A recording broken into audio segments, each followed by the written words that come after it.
So here we're going to have our first real big climbing section, I guess.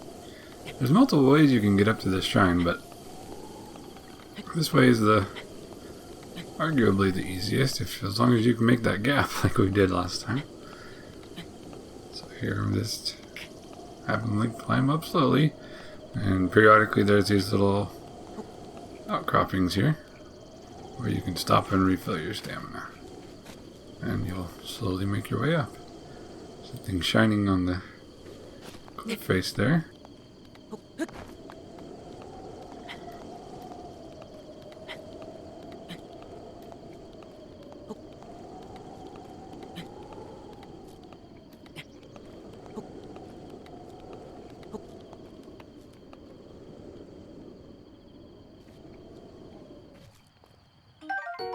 But it's a rush room. Temporarily increases your movement speed if you cook it. So that can be helpful for later on. So a couple things to note on the climbing is that when you jump, you move faster, but you also expend more of your stamina. So if you're looking to make it further, it's kind of a better idea to just take it slow and not jump around. You see right there, Link totally ran out of stamina because I was having him jump around a bunch. But if he would have just climbed it normally without jumping a bunch, then it probably would have only gone down about halfway, or maybe 3/4 at the worst.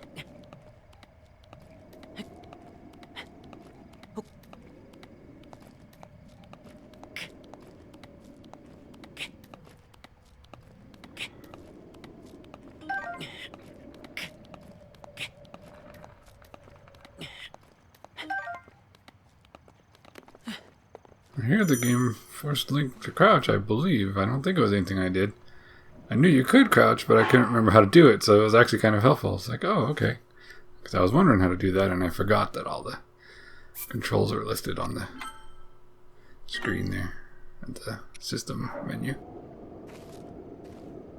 But all you gotta do is press the stick in until it clicks, and then that toggles whether or not he's crouching. So that's useful for when you're moving around. If you crouch and you move, then you're even more quiet than usual. So it's helpful if you're trying to sneak by stuff. Can't move as fast that way, obviously, but... And one other note on climbing, too, is that if you go a little bit at an angle as you're going up, like you can see I've got like moving up and to the right a little bit to reach this part, it uses a little bit less stamina than if he climbs just directly up. So, it's subtle, but all those little nuances can really help if you're trying to scale something big like this entire cliff that we're climbing here.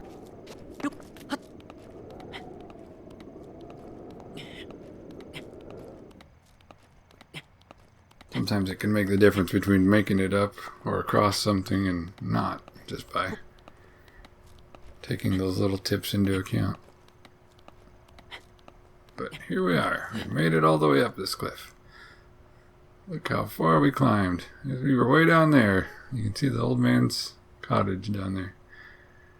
And now we're way up here at the Oladime Shrine.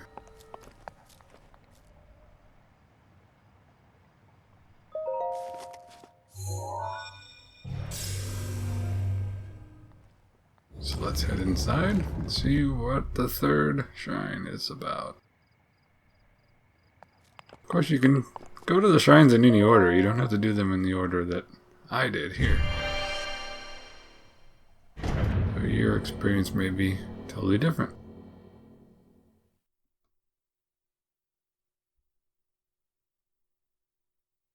And there was a good tip there that said climbing ladders will not deplete your stamina. I didn't know that.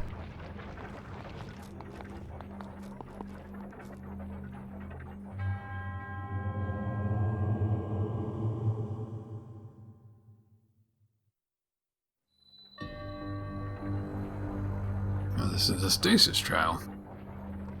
And just like the others, we've got a pedestal to examine to start things off.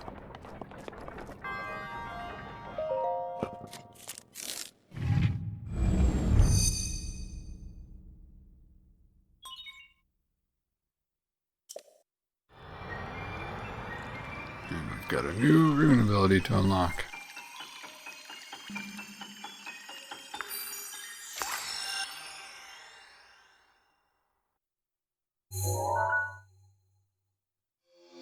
It's the stasis rune. It stops the flow of time for objects. It says stop an object in time while storing its kinetic energy. Stored energy will act upon the object when the flow of time resumes. Making good use of the stored energy can move even the largest of objects. So, this shrine I actually remembered really well, so I kind of go through it pretty quickly because I knew what to do with it. But the first time it took me a little bit longer, obviously, getting the use of things, the hang of it. So, just like with Magnesis, we've got Stasis here puts up this field, except the field is yellow color instead of red. But same sort of thing applies, or anything that's golden is something we can use stasis on to stop. And we can see here, Link stops his gear, and that stops the platform from turning, so he can cross over to it, the other side there. And it can even be used on objects that are in motion too, like these giant boulders. But with this particular trial, if you're quick, you don't even have to use it at this part, which I knew about that ahead of time. So otherwise I wouldn't have risked it. But so what you're normally meant to do is stop the boulder when it, reaches a certain point, probably like right about where Link is standing now. And then with it stopped, you can walk up here. But if you run, you can barely make it anyway, even without stopping that boulder. So not strictly necessary at this point, but it's just to show you that you can do it, that you can, use stasis on it, so you understand. Because you'll need to use it on another boulder here in a minute. There's a chest hiding back there.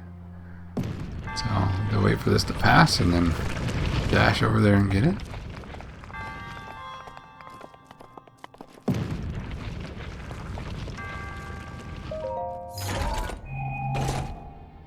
And here's our Traveler's Shield. It's our first actual real shield, not really counting the pot lid. I mean, it technically can be used as a shield, but this one's much better, stronger, more durable. And here it shows us how to change shields. And I just opened the menu so we could get a better look at it, because it's got a pretty cool little pattern on it. See, you can see it there. So now we have a more effective shield. So you can see that other boulder over there is gold, so that means we can use stasis on it. But we'll have to wait till we get back over there. Link's just gonna run over there really quick, and here we're gonna see another item that we'll get a lot of use out of in this playthrough.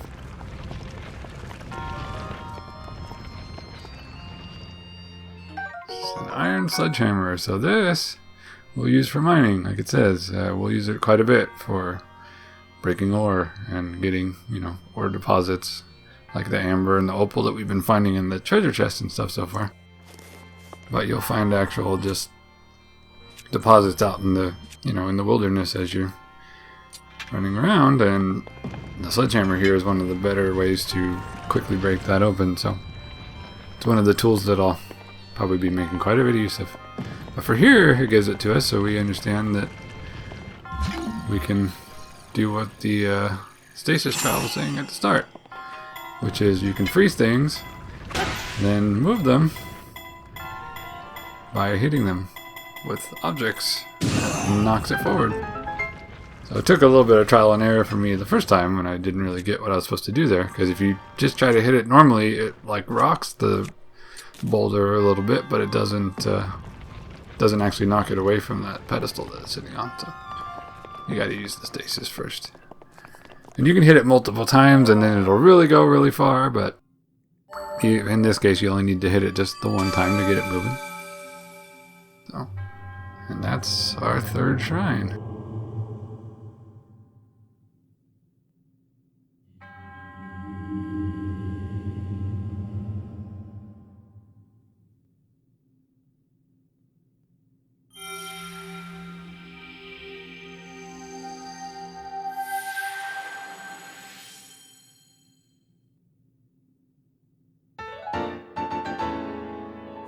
A little shorter, a little sweeter this time. But, you know, as like I said, this one I knew pretty well, so I went pretty quick to it.